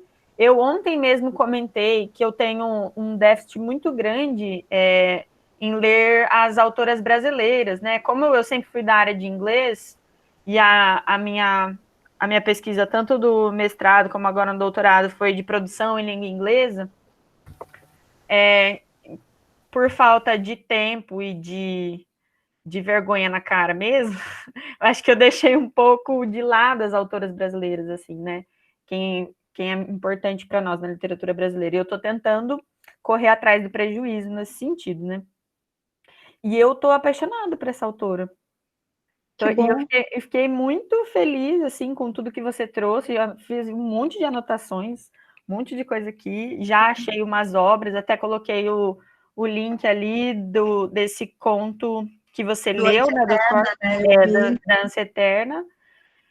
E, nossa, estou bem feliz mesmo. Estou me sentindo presenteada hoje à noite com a tua fala. E como eu não conheço muito sobre a Júlia Lopes de Almeida, eu queria fazer algumas perguntas que talvez podem até soar meio bobocas, assim, né? Ah, imagina. Mas eu vou perguntar mesmo assim.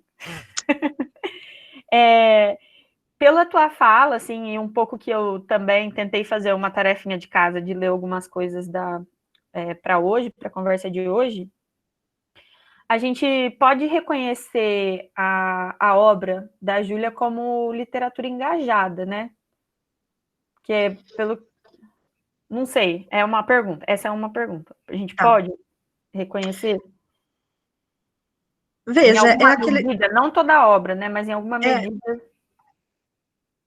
Em defesa de uma educação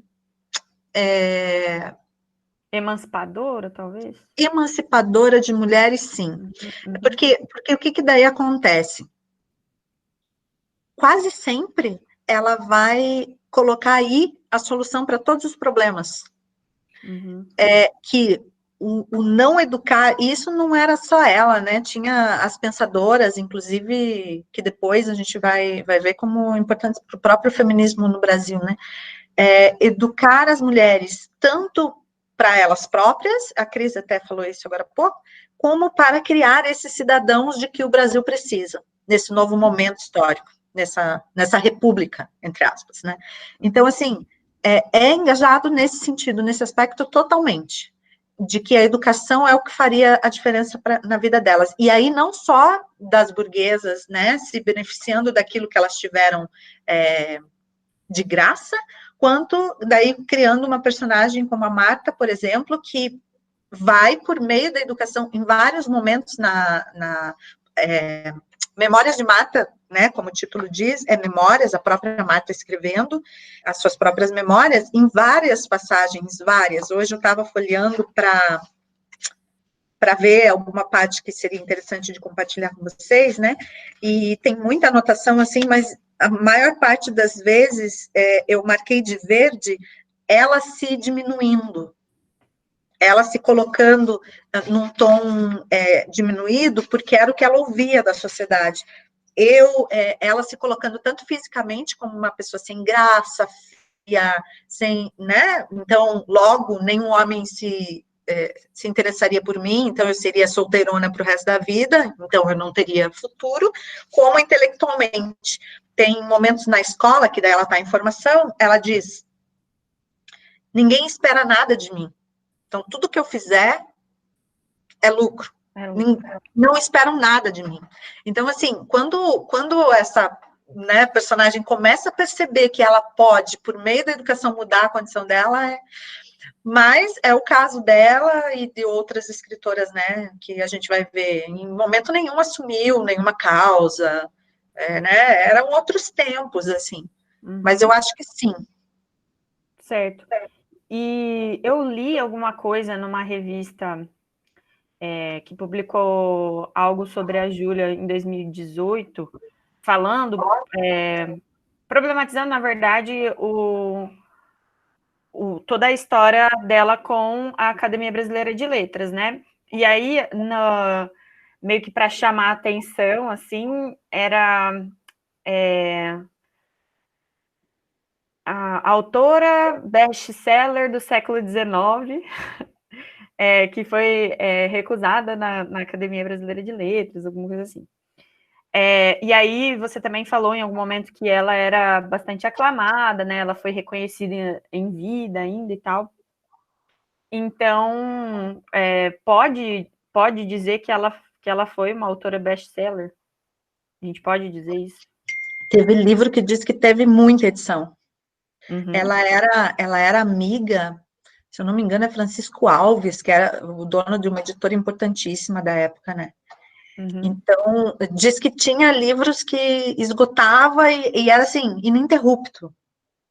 E sabe o que eu lembrei?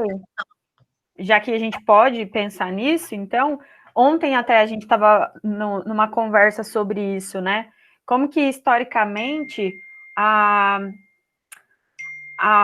arte... Ai, gente, tem um negócio apitando aqui, vocês me desculpem. Pronto, já silenciei. Que historicamente é ligado, por exemplo, à ideia de que a arte moderna, né, ela é impopular. E tudo que é popular não é alta literatura, não é arte do mais alto escalão, não sei. E aí, quem vai problematizar isso é Rita Felsky, lá no Literature After Feminism, e ela fala um pouquinho disso, né, da literatura de massa, ou a literatura best-seller, ser ligada à figura feminina e ser menosprezada, né? E que isso se estende até hoje, assim, né? Então, pelo perfil de leitores que ela traça ali, então, que é mais erudito, mais crítico e que consegue julgar de alguma forma é masculino, e mais suscetível, sentimental e mais popularzão é o feminino, né? Então tem esses dois estereótipos. E aí eu fiquei pensando se ela não sofreu isso também. Eu acho que com a crítica posterior, Jordane, agora eu estou me lembrando, inclusive, se você... Está acabando minha bateria, peraí. Se você considera os compêndios, os levantamentos, como que chama quando... É enciclopédia quando eles fazem? Não, né? Quando eles... Antologia? Pegam...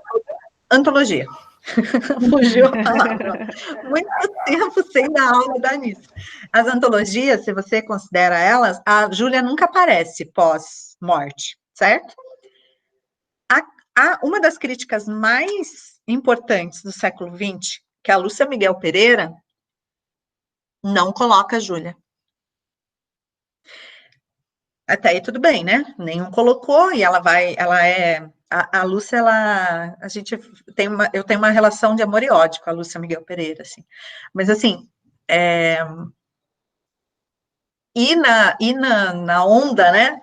Ninguém fazendo, eu também não vou fazer, né? Ela é muito disso. A questão é, justificou-se de muitas formas a exclusão da Júlia, e uma delas pode ter sido isso. Nossa, mas ela era tão lida, não deve ter sido boa. Eu tô chutando a partir do que você está falando agora, né? Uhum. Mas, assim, se você olha para as antologias, você não encontra a Júlia, você vai encontrar alguma coisa muito... só na década de 70 para frente. Uhum. E mais com verdade, digamos assim, a partir da década de 80, que é quando começam os grupos ou os primeiros incursões, né? Mulher e literatura, mulher e... sei lá. Uhum. Mas, assim, é o tipo de coisa que está o tempo inteiro me batendo, assim, porque é a mesma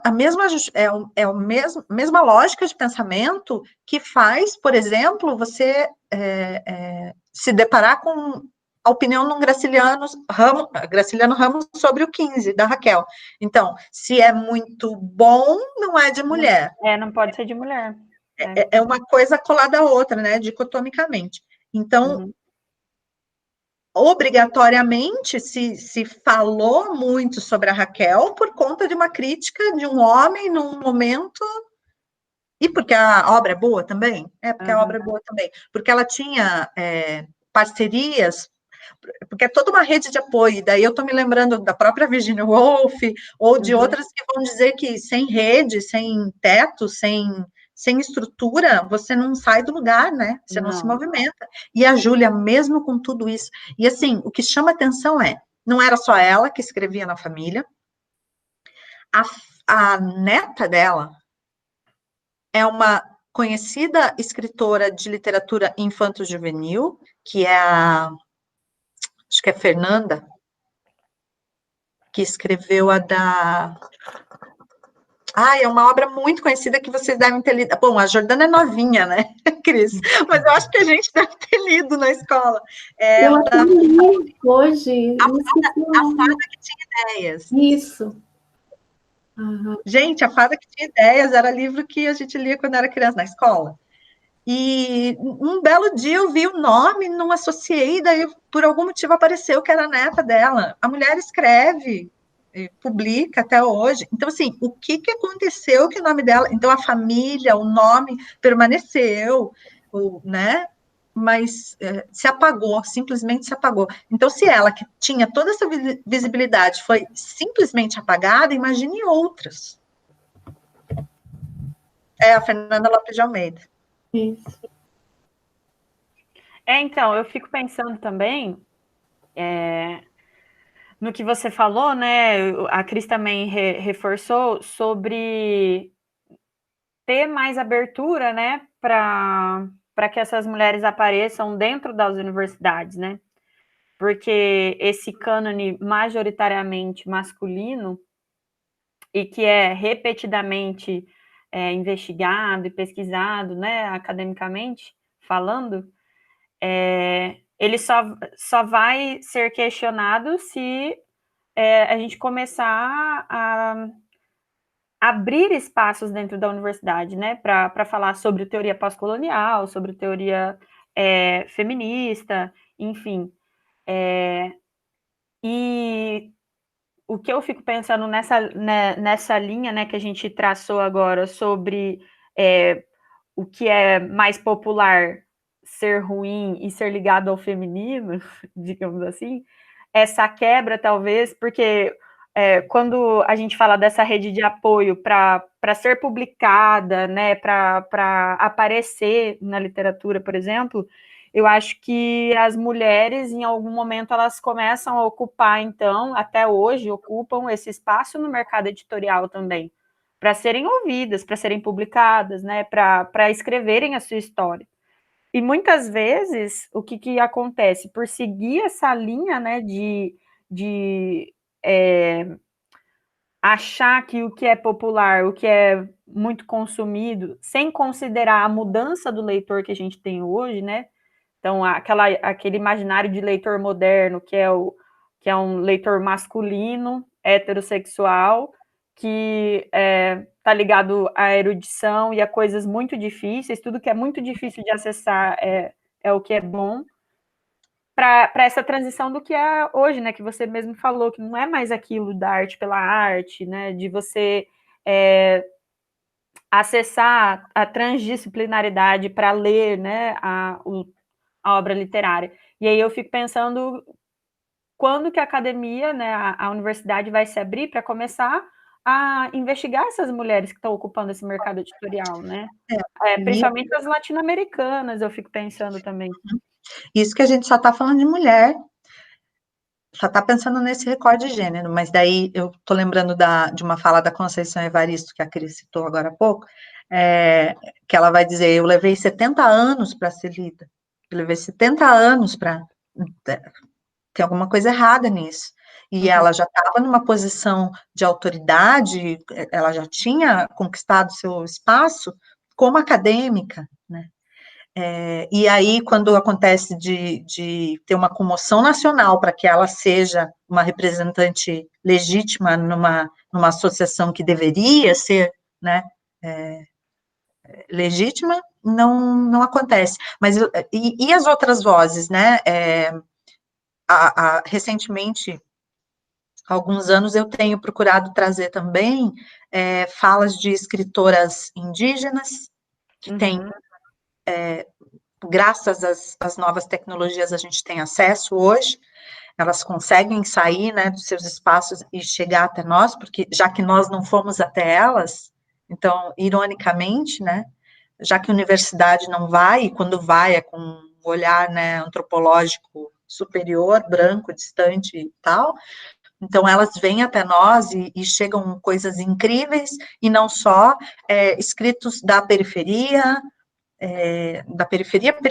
mesmo, não estou pensando dos grandes centros, mas, né, então, essas coisas, se a gente que está, e assim, vocês ainda estão lá pegando o pessoal da graduação, né, e a gente que está na educação básica, né, também tem que se articular de alguma maneira, porque muito provavelmente na educação infantil foi pouca a inserção desse tipo de diversidade, então, é um esforço do tamanho de um mundo, né, então, por isso as redes de compartilhamento.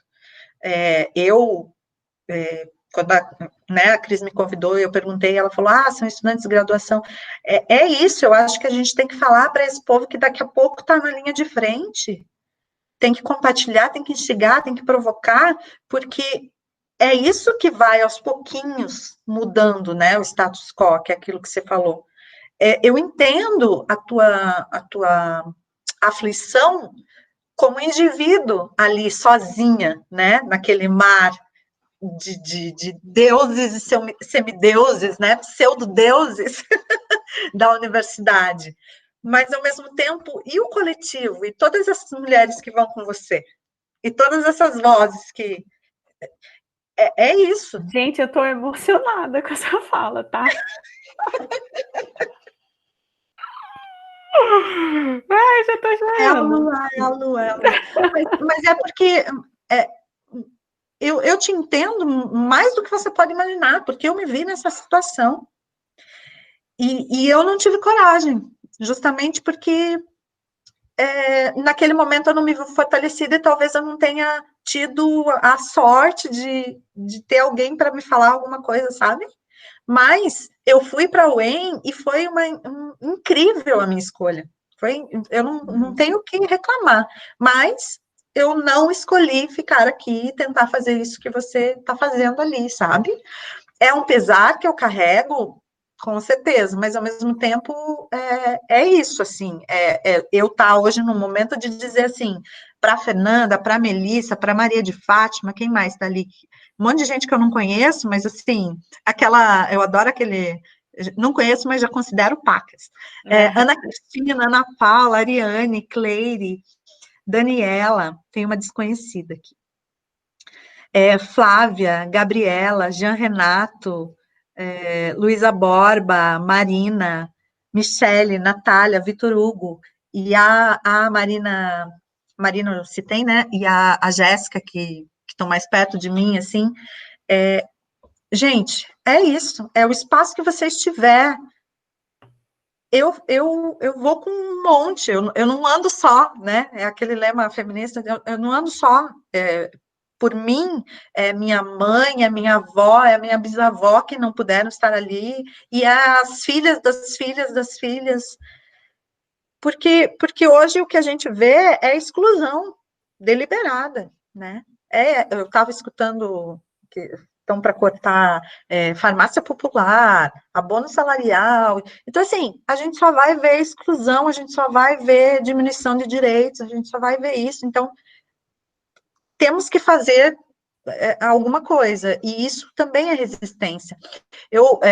E daí, voltando a falar sobre essa coisa das lives, né, eu tenho dificuldade com essa coisa de AD, primeiro porque eu não gosto de ficar me vendo, segundo, que essa coisa, falta do olho no olho, né, apesar que aqui a gente está se olhando um monte, mas eu tenho visto muitos, assim, participado de alguns que as pessoas nem sabem quem eu sou, e, né, claro, é muita gente, não dá. Mas, ao mesmo tempo, eu ouvi alguém dizendo assim, tá, mas isso aqui é resistência também. Isso aqui é uma forma que a gente tem. Porque quantos gostariam de estar fazendo isso agora, nesse momento, e não podem? Então, é a gente fazer valer, fazer o momento ser significativo, não é só mais um, não é só... E óbvio que muitas coisas vão fugir do nosso controle, a gente não vai conseguir dar conta, porque somos seres, né, de carne e osso, mas o mínimo, né, que a gente possa fazer. Eu sempre, todas as vezes que a Cris, que a gente esteve junto, trabalhando junto, ou às vezes que ela me chamou para ir para Paranaguá, eu vou com 2 sorrisos atrás da orelha, porque eu amo Paranaguá. É por isso, assim, sabe? Eu penso, nossa, mais uma chance, vamos. É mais uma, que eu conheça uma pessoa, que uma pessoa depois, né, a gente consiga fazer trocas. Já é sensacional. Então, por aí, foi a literatura que nos uniu, mas tem a vida inteira para compartilhar. Que legal. Eu vou até fechar meu microfone, porque eu tô... Ela fechou mesmo. Eu vou abrir o meu, então, amiga.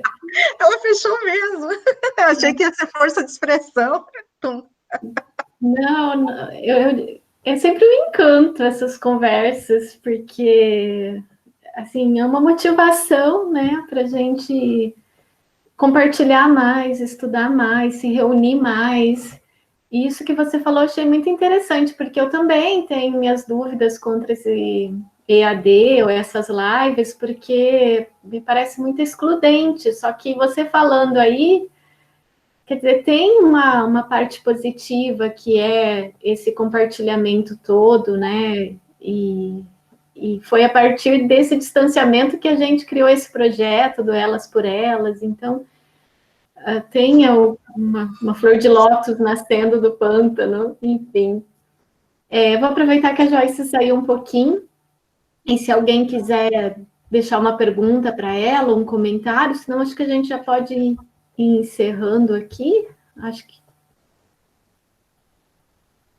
a Ana Paula fez um comentário, Joyce. Imagina a dificuldade que essas autoras enfrentaram para conseguir finalmente produzir e editar suas obras naquela época. Que é algo que muitas escritoras talvez nem conseguiram publicar, né? Isso que você falou das escritoras que ficaram esquecidas, que ficaram silenciadas por causa dessa exclusão, muitas vezes não por qualidade literária, mas muitas vezes por pertencer ao sexo feminino. O que não aconteceu com a Júlia, porque ela teve ali uma rede, né, enfim, de contatos mais intelectuais, mais sociais, que foi possível editar as obras, né? Eu lembrei, Cris, enquanto a Joyce estava falando também da Júlia e tal, eu lembrei do Elas por Elas passado, que eu falei um pouco da Emily Dickinson, e como foi para ela também no século XIX, né? Ela não foi publicada em vida, foi publicado, acho que por volta de 10 poemas só, e tudo que é tão grandioso da obra dessa mulher foi póstumo, né? E ela não foi reconhecida em vida. Então, eu fiquei pensando nela também. Ela também tinha uma relação com as flores, como você estava falando da Júlia. Enfim, então, quantas mulheres, né, que tentaram resistir, tentaram escrever a sua história, né, e ocupar esse espaço, né, na sua época que a literatura não era coisa para a mulher produzir, não era coisa para a mulher fazer, né. E, enfim, da família dos Dickinsons, que eram tão envolvidos com a política também, mais lembrada hoje é a Emily, que é sensacional. Joaninha do destino. É a qualidade, né? Que foi considerada Shakespeare dos Estados Unidos, mas que as teóricas femininas falam, não, ela é Emily Dickinson, ela não é a Shakespeare dos Estados Unidos. Ai, que lindo. Muito legal.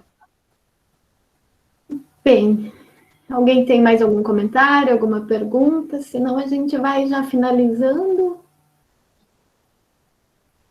E eu vou agradecer mais uma vez a Joyce pela presença, pela formidável conversa de hoje. E acho que está todo mundo aqui encantadíssimas com a sua fala.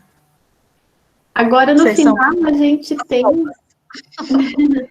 a gente tem um momento, elas sugerem, que é o momento que eu passo vergonha, porque meu repertório fílmico, cinematográfico, de séries, é uma vergonha total, mas eu sempre tento dar alguma dica. Acho que você vai começar, Jordana? Vou até abrir meu microfone ali para a gente começar. Então, o que eu vou sugerir hoje é essa minissérie da Netflix, que é A Vida e a História da Madame C.J. Walker.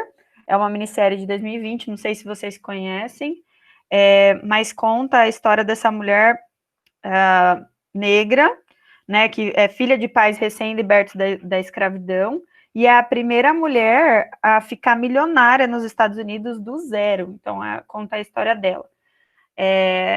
Tem muita autenticidade na história dela. Ela é uma mulher destemida que enfrentou várias coisas e usou a prática de storytelling para vender o seu produto, assim. Então, ela conseguiu crescer no ramo em que ela atua, contando a história de vida dela. E ela, depois de já ter uma carreira bem estabelecida, também compartilha do propósito da marca e da comunidade negra mesmo, né? Dela, que ela sempre quis empoderar as mulheres negras da sua época. Então, essa é a minha sugestão. Acho que vale super a pena. E aqui é da professora Cris. A minha indicação, eu vi por acaso esse filme alguns dias atrás. Eu estava muito, muito cansada. E aí eu olhei, li a sinopse, parecia um filme daqueles assim de sessão da tarde. Eu falei, esse mesmo que eu quero para descansar. E realmente é um filme que não tem tanta pretensão de problematizar a representação das mulheres do século XX, como o título aí sugere, mas é um filme que ele deixa em aberto as reflexões, né? Ele lança muitas reflexões sobre a condição feminina no século XX, sobre as mudanças me fugiu a palavra aqui, não é na função da mulher na sociedade, na atuação da mulher na sociedade, mas não chega a problematizar muitas coisas. Então, essas reflexões ficam em aberto para o espectador refletir mais em casa, ponderar e completar um pouco esses temas. Então, é um filme de 2016, e conta uma história que se passa nos anos 70, de 3 mulheres, a Doroteia, a Abel e a Julie, que nasceram em épocas diferentes, né? E que vivem ali no mesmo espaço. A Doroteia é dona de uma casa e ela aluga um quarto para uma fotógrafa, que é a Abel, que é uma fotógrafa meio que transita ali pelo punk, que é altamente feminista nos seus discursos. E a casa é frequentada também pela Julie, que é amiga do filho da Doroteia, que é a dona da casa, né? E aí, então, conta a história dessas 3 mulheres de maneira um tanto diferente. A Doroteia, mais preocupada com a sua independência financeira e amorosa. A Abel, que é a fotógrafa punk, ela é mais feminista e mais independente, de todas as formas, e a Julie caminha ali para uma psicanálise, alguma coisa assim, né? E aí, então, o filme conta a história dessas 3 mulheres, que, de certa forma, representam um pouco a história das mulheres do século XX, de uma forma muito interessante, muito leve, porque tudo contado em forma de diálogos que acontecem na casa, né, na hora das refeições, e aí parece ser tudo muito informal, muito leve, mas esconde grandes reflexões. Então, eu até anotei uma frase aqui que eu acho que resume bem o filme, que é: o mérito do filme é abraçar as ambiguidades de uma maneira carinhosa. Então, acho que o grande foco desse filme é que ele mostra as diversidades de 3 mulheres, de 3 pensamentos, e da própria sociedade ali da década de 70, e abraça todas as diversidades, não cria juízos de valores sobre essas ambiguidades e as diversidades, mostra como tudo é plural. E eu achei que é um filme bem interessante nesse ponto aí. Ô, Cris, e onde que ele tá? O filme, ele tá disponível em alguma plataforma de streaming? Eu vi na Netflix. Ah, legal. Então, ele tá disponível ali. Tá. Joyce, você quer indicar alguma coisa que viu recentemente? Mais? Que não seja literatura. Que não seja literatura? Eu comentei com a Jordana que eu acabo vendo tudo por esse viés, assim, né? Eu estou tentando terminar de ver os filmes O Jovem Marx e Kardec. Só que, para mim, as que interessam são as mulheres desses homens. Então, eu fico ali vidrada, vendo de onde elas saem, onde elas chegam, o que elas fazem. Muitas vezes elas são subrepresentadas, e daí depois você vai para a história e você descobre coisas. Tem uma série também, eu assisti por acaso, era educativa que estava transmitindo, e eu consegui assistir alguma coisa no ano passado, mas eu nunca mais achei, que é sobre o Einstein.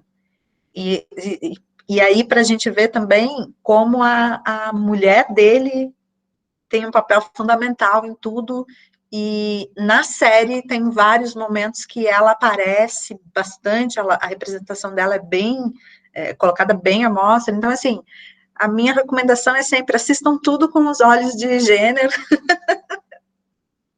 mas essas são as coisas que eu vi ultimamente.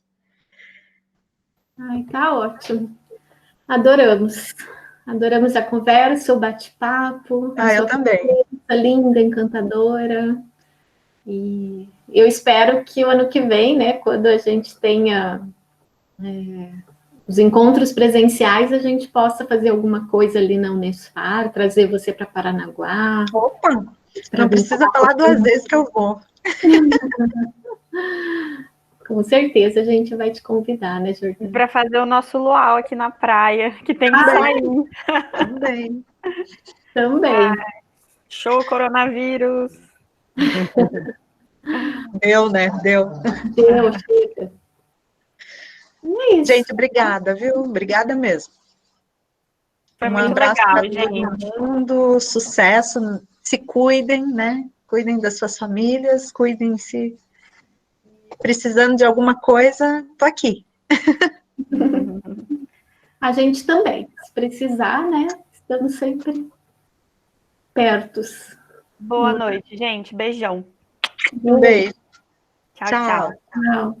Boa noite.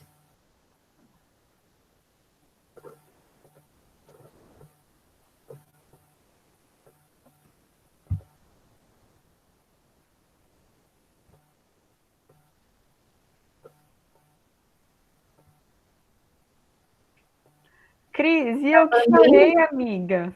Tá gravando ainda, deixa eu tirar a gravação.